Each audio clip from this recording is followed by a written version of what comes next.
यूहन्ना अध्याय 7। यीशु और उसके भाई। इन बातों के बाद यीशु गलील में फिरता रहा, क्योंकि यहूदी उसे मार डालने का यत्न कर रहे थे, इसलिए वह यहूदी में फिरना न चाहता था। यहूदियों का झोपड़ियों का पर्व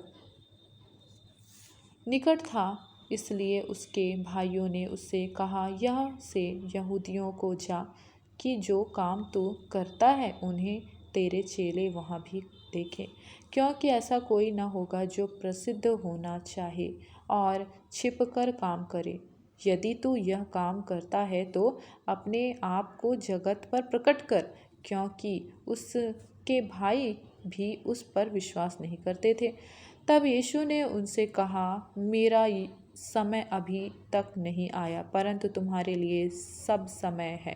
संसार तुमसे बैर नहीं रखता, परंतु वह मुझसे बैर रखता है, क्योंकि मैं उसके विरोध में यह गवाही देता हूँ कि उसके काम बुरे हैं। तुम पर्व में जाओ, मैं अभी इस पर्व में नहीं आता, क्योंकि अभी तक मेरा समय पूरा नहीं हुआ। वह उससे ये बातें कहकर गलील ही में रह गया। झोपड़ियों के पर्व में यीशु। परंतु जब उसके भाई पर्व में चले गए तो वह स्वयं भी प्रकट में नहीं, परंतु मानो गुप्त रूप से गया। यहूदी पर्व में उसे यह कहकर ढूंढने लगे, वह कहाँ है? और लोगों में उसके विषय में चुपके चुपके बहुत सी बातें हुई। कुछ कहते थे वह भला मनुष्य है, और कुछ कहते थे नहीं, वह लोगों को भरमाता है। तो भी यहूदियों के डर के मारे कोई व्यक्ति उसके विषय में खुलकर नहीं बोलता था। पर्व में यीशु का उपदेश। जब पर्व के आधे दिन बीत गए तो यीशु मंदिर में जाकर उपदेश देने लगा। तब यहूदियों ने चकित होकर कहा, इसे बिना पढ़े विद्या कैसे आ गई? यीशु ने उनसे उत्तर दिया, मेरा उपदेश मेरा नहीं, परंतु मेरे भेजने वाले का है। यदि कोई उसकी इच्छा पर चलना चाहे तो वह इस उपदेश के विषय में जान जाएगा कि यह परमेश्वर की ओर से है या मैं अपनी ओर से कहता हूँ। जो अपनी ओर से कुछ कहता है वह अपनी ही बड़ाई करता है, परंतु जो अपने भेजने वाले की बड़ाई करता है वह सच्चा है और उसमें अधर्म नहीं। क्या मूसा ने तुम्हें व्यवस्था नहीं दी, तो भी तुम में से कोई व्यवस्था पर नहीं चलता? तुम क्यों मुझे मार डालना चाहते हो? लोग ने उत्तर दिया, तुझ में दुष्ट आत्मा है, कौन तुझे मार डालना चाहता है? यीशु ने उसको उत्तर दिया, मैंने एक काम किया और तुम सब आश्चर्य करते हो। इस कारण मूसा ने तुम्हें खतने की आज्ञा दी है, यह नहीं कि वह मूसा की ओर से है, परंतु बाप दादाओं ने चली आई है। और तुम सबत के दिन मनुष्य का खतना करते हो।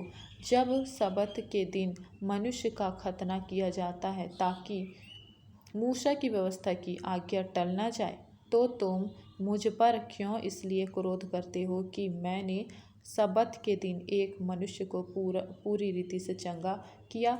मुँह देखा न्याय न करो, परंतु ठीक ठीक न्याय करो। क्या यीशु ही मसीह है? तब कुछ यरूशलेमवासी कहने लगे, क्या यह वही नहीं जिसे मार डालने का प्रयत्न किया जा रहा है? परंतु देखो, वह तो खुल्लम खुल्ला बातें करता है और कोई उससे कुछ नहीं कहता। क्या सरदारों ने सच सच जान लिया है कि यही मसीह है?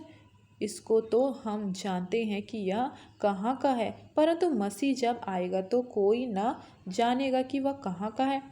तब यीशु ने मंदिर में उपदेश देते हुए पुकार कर कहा, तुम मुझे जानते हो और यह भी जानते हो कि मैं कहाँ का हूँ। मैं तो आप से नहीं आया, परंतु मेरा भेजने वाला सच्चा है, उसको तुम नहीं जानते।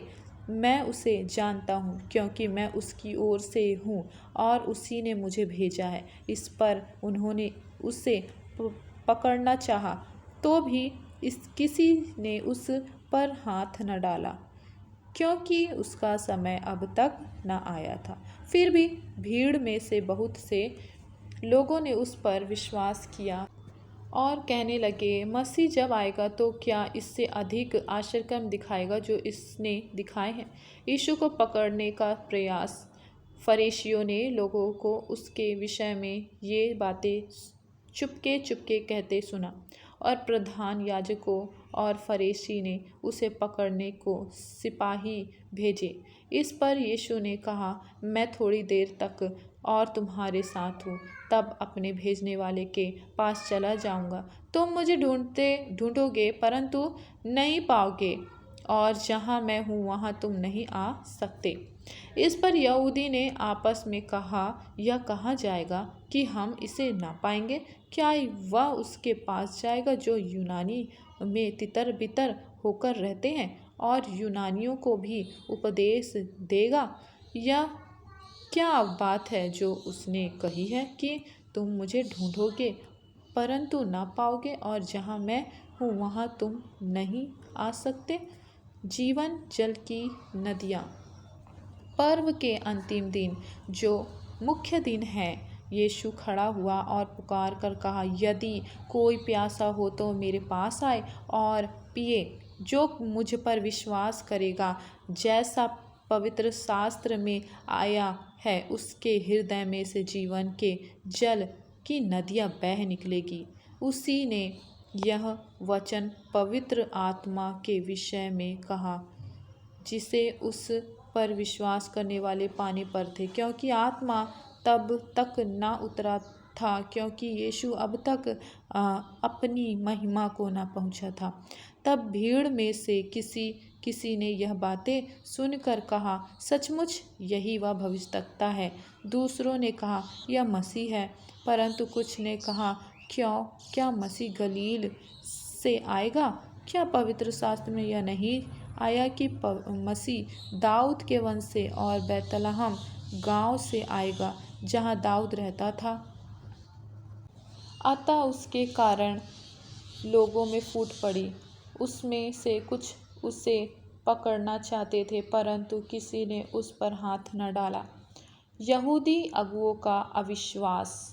तब सिपाही प्रधान याजकों और फरीसी के पास लौट आए। उन्होंने उससे कहा, तुम उसे क्यों नहीं लाए?